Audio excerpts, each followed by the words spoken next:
The purpose of pointing out that not everybody will find romantic love in that last video was not to make everybody hopeless, but to have people live with less pain in the now. Once we can accept the reality of our lives, then we can begin to change that reality. And I'm not talking about change meaning that you're going to find your partner, your companion, your relationship. I'm talking about changing that internal life that you're living right now that's bringing constant pain. I need you to hear me when I tell you that for 27 years, I never went on more than a first date.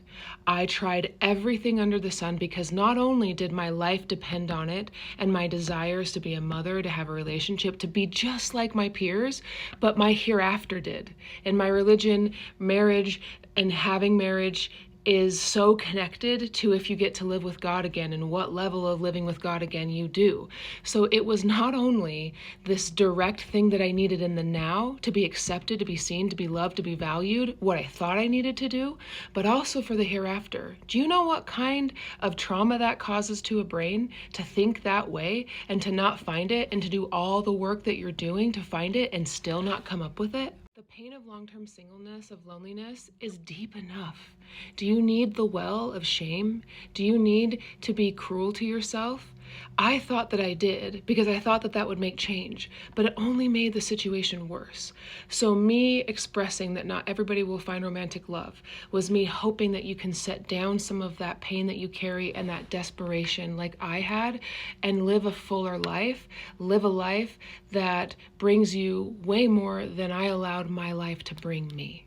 Me expressing the reality that not everybody will find love is me not telling you love's not going to find you. It's just saying that we don't know. Nobody knows. And I used to look for it from people with confirmation. I wanted them to confirm it to me, but it left me feeling hollow.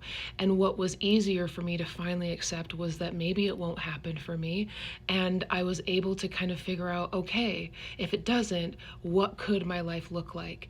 When I just focused on like grieving the loneliness instead of also then blaming myself for my loneliness. Yes, there are things that people have to do to find companionship and love. I don't think anybody's negating that, but it isn't a guarantee, and I think that's what we need to talk about more. Hope is heavy, hope is painful. Set it down from time to time, knowing that you can pick it back up, but when you set it down, rest. If it is a lot of luck in finding relationships, then maybe it's not all of your fault. And you can give yourself some credit and some compassion, and you can look around at what could your life be if you didn't hold on to that pain and that desperation. That is all I'm wanting for people, to live with less pain. Sending you love wherever you may be.